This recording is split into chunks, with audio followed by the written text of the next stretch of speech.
All right, welcome to another episode of Permission Granted Podcast. My name is Kasha. I'm here with Shelly and Eva, and Kim is off celebrating a family birthday, so she'll hopefully join us next time. Today we have another juicy topic. I mean, aren't they all juicy? But today's can get a little, even ruffle some feathers because we want to talk about love and the whole idea of this, commercialization of Valentine's Day and how it's become crazy, right? And so we want to bring it back to basics and what that can look like personally, for romantically, in any relationship really. And so we figured we'd take it on because Valentine's Day is just around the corner. So ladies, let's do this. Awesome. I think for me, I can remember for as far back as maybe high school, where Valentine's Day used to be such a really either a happy occasion or a really sad occasion, whether you had that Valentine or you didn't. And it was just all encompassed about who were you celebrating with as far as a love, intimate relationship, whether you had that boyfriend, whether you had that significant other.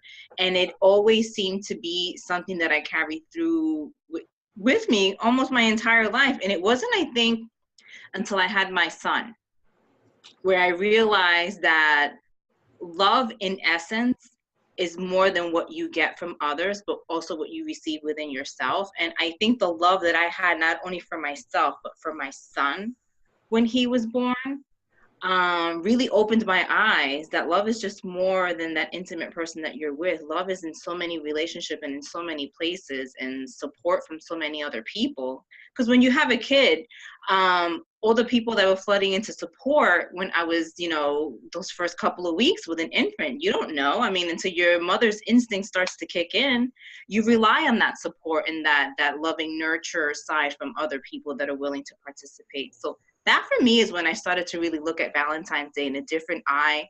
And it set the tone for me to not always look at it as a love, intimate relationship, but who can I celebrate that loves and supports me, including myself.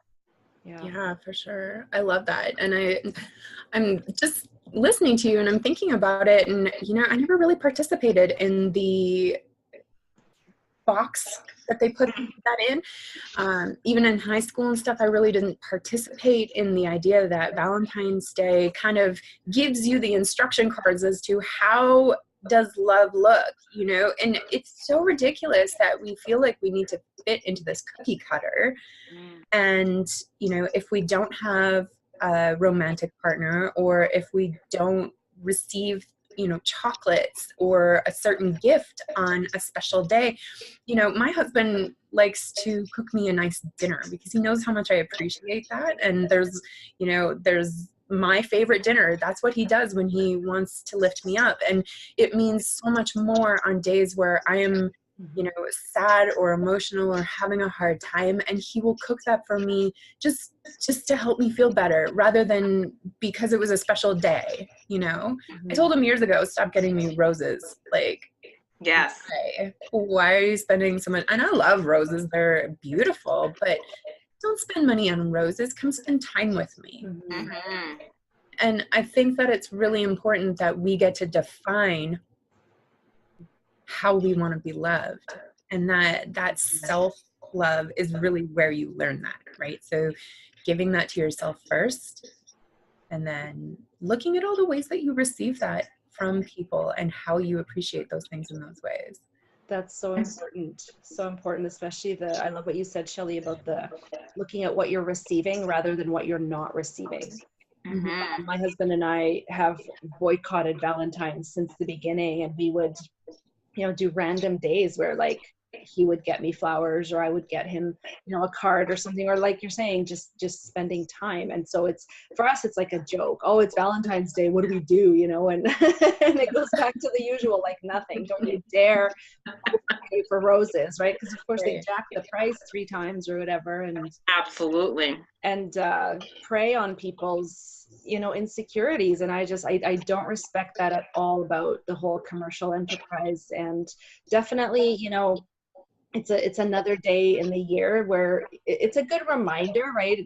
For those who maybe are busy all the time or just need that reminder. So that's fine. Kind of like Mother's Day, I struggle with that too. Like, why should there be one day where my kids like shower me with, affection or whatever? Like, no, I think it should be every day, but I've sort of embraced it as just a reminder. And maybe if we, my household's quite busy, like between karate and my kids' part-time jobs and my work and my husband's work and all the other things, it's a treat to be all four of us together.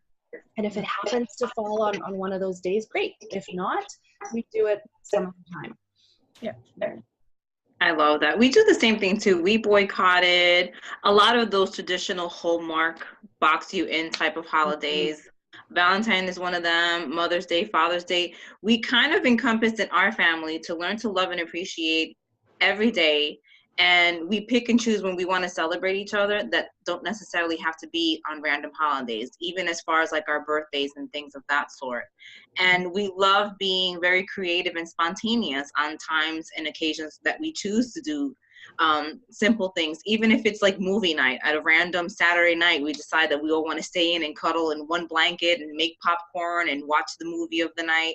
Like, that's how we appreciate and love each other. And to be able to do that and not have to feel like you're missing out on anything, but really standing in the gratitude of those moments that you get to spend with someone and create those memories that bring you forward are priceless. Yeah, definitely. Definitely. Yeah. I also think the self-love is so important. I'm happily married. I have been for 18 years, and yet I found myself burnt out and tired, even though I'm really careful, and I have been for the last several years, around priorities, what's important, saying no, saying yes only to what I want, or what fits. And yet I still found this, fatigue and just like low energy and being grumpy. And I realize it's because even though I shower love on others, my family, especially friends that mean a lot, my mom, and I don't do that for myself always. I'm always the first to be cut off my list. And that's where I fell down for myself, right? So I've had to really deliberately put myself back on. And no, that doesn't mean, going for manis, pedis, massages all the time. It means like sleeping enough. It means feeding myself properly. I'm doing some research into hormonal imbalances and things, because it's like my body's like screaming at me going, hello, you need to pay attention. Yeah. I completely agree with that. And I find too, when I am lacking in the self-care and self-love department, I begin to feel like everyone around me is lacking that support of me, right? I begin to look at everybody else's actions and think, gosh, you don't really care about me. You don't really care about me. You're doing that against me, right? And life becomes what's happening to me instead of for me situation. And when I start to put that energy back into myself, I am filled up enough that I can see they're just living their lives. That's just a story I was creating in my head, because that's the evidence I was seeing from myself, right? And when we are really, giving ourselves the care and attention that we so crave and desire, we're actually attracting that from others. A, because that's the energy we're in, but B, because we're also recognizing it to be what it is, not what, this fabricated idea of everybody hates me kind of thing, because we are not loving ourselves. So I think that that's really, really important, is to, give yourself that. What do you need today? What do you really need? I love that. And I love Kasha's point of feeling like you're overwhelmed, you're burnt out, you're running on empty. I know for me, I set intentional selfish moments. Whether it's in the morning or even at night before I go to bed, I try and find one thing that I can do for myself, whether it's read a few pages of my book, sit in silence. Maybe enjoy a hot cup of coffee without having to reheat it 5 times in the microwave. Simple things like that, or just being able to go out for a walk just because I want to, not because I have to, because it's the thing that you need to do to move your body. Like those, seeking those little moments that are just for you and only for you, and how you can fill yourself back up, really brings perspective in how you show up for yourself. Because when you tap into your own energy, just like Shelly said, and you really own everything that you are and every essence of who you are, you show up that much bigger and better, not only in your business and in your family life, but for yourself, for your family, for your friends. It makes a big difference. Totally different. It really does. Yeah. And like, I love what you said, Eva, coming from that place of wanting to, not having to. It just makes everything different, everything. So are we ready to hand out some permission slips? Yeah. All right, go ahead. Permission granted to not participate in the box that is Valentine's Day if it doesn't feel good for you, regardless of what your relationship status is. Participate or don't. If it brings you joy, do it. If it doesn't, leave it. Nobody is tick marking whether or not you were there. So participate or don't. Permission granted to really tap in with yourself and kind of remember what brings you joy and how you like to show up in love for yourself. Because then that radiates to everyone else around you, like Shelly said, and it brings more harmonious into your relationships, whether they're personal or their business. But remembering on how you want to show up, how you want to feel, giving yourself that permission that your feelings matter more than anyone else at that moment. Permission granted to do that. Love those. And permission granted to do it because you want to, not because you think you have to or because you think you should. So stop the whole shoulding all over yourself idea, and do it because you want to, because you deserve it, because you don't have to earn it. You are worthy because you are, and you deserve your own love. I hope that makes sense. Yes. A word over deserving, but you don't have to earn your own love, right? So do it because you want to.